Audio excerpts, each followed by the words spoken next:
Kathy. You'll be getting a sesh in a couple of weeks.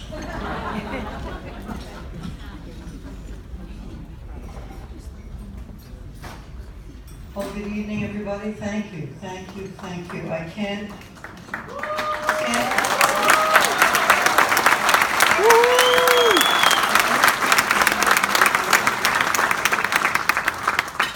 I do want to thank my family.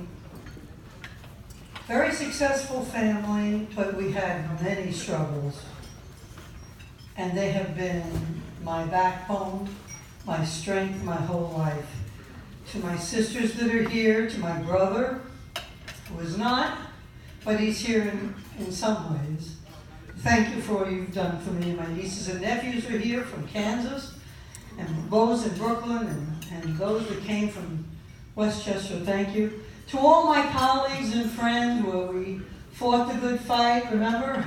And we did such good work. Thank you for remembering me, because at every Regents meeting, Commissioner and Chancellor, you can hear this.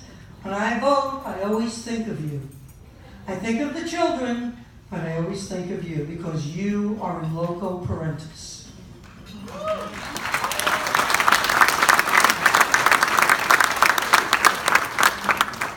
I will be brief, I promise.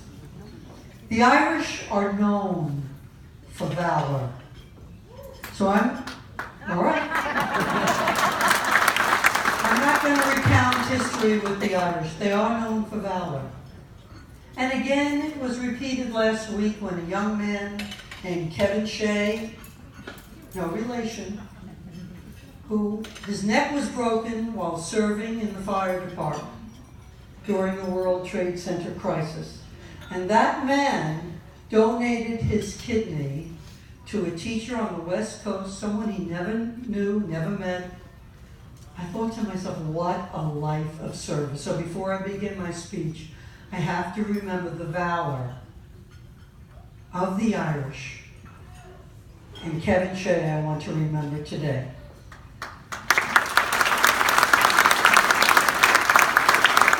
In all of my meetings over the years, where I have attended meetings, Irish meetings, Irish parties, etc., I have never heard one group mention this particular group. Never heard anybody mention this particular group of people.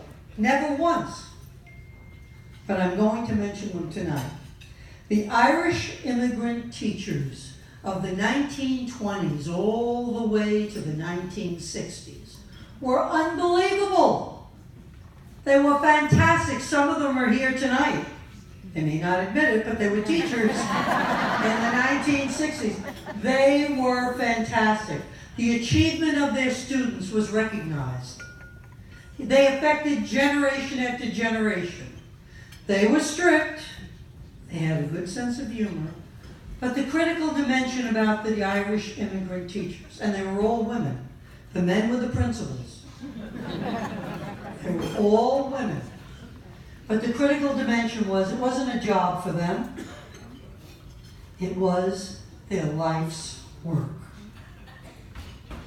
And they ought to be applauded because they became the cornerstone, the foundation for the New York City Schools Department of Education today. And I would like a round of applause for them. So what does it mean to be Irish? What does it mean to be Irish? It means you have a life of service. It means you have a life of caring for others and a sense of courage to take risks on behalf of a cause greater than ourselves. It means you have great faith. And it means you have a love of everything Irish. The bagpipes, the dance, the culture, and the humor. My brother Jim Shea, our brother Jim Shea, recently passed in August. He was the personification of an Irish gentleman. He had a life of service, honestly, a life of service. He also had a life of courage, especially toward the end of his life, when he had many, many physical challenges. And I remember going to Regents meetings and calling Jimmy and calling my sister-in-law Carol and my sister Margaret and asking them to pray for me. And he always said the rosary. Unabashedly, the rosary, remember the rosary? Repetitious prayer.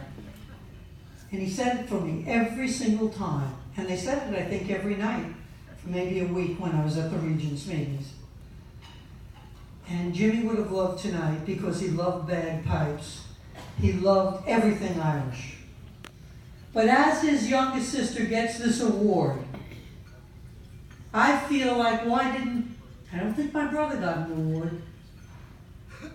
But if he were to get an award, if Jimmy were here today, and somehow I feel he is, he would have gotten an award for a life well spent. And if you meet his children, who are here today, and his wife, Carol, Maureen, Patty, Eileen are here. Jimmy was going to be here. It never happened. You will see there are people of substance and people of character, and you will know that Jimmy's life was well spent. And I know my brother would want me to say to you tonight, to all of the unsung heroes who are not getting an award, but should have maybe, that live a life of faith and live a life of courage and live a life of service and a love of everything Irish. To all the Jim Shays out there, man or woman, child or an adult, who are fighting the good fight, running the race and keeping the faith, we salute you, we praise you, and we thank you.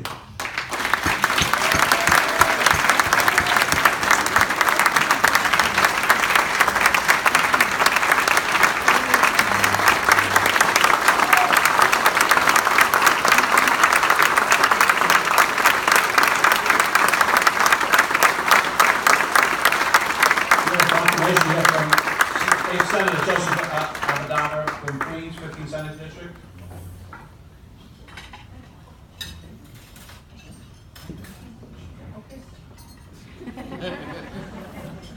Let's give a hand for Dr. Cashin again.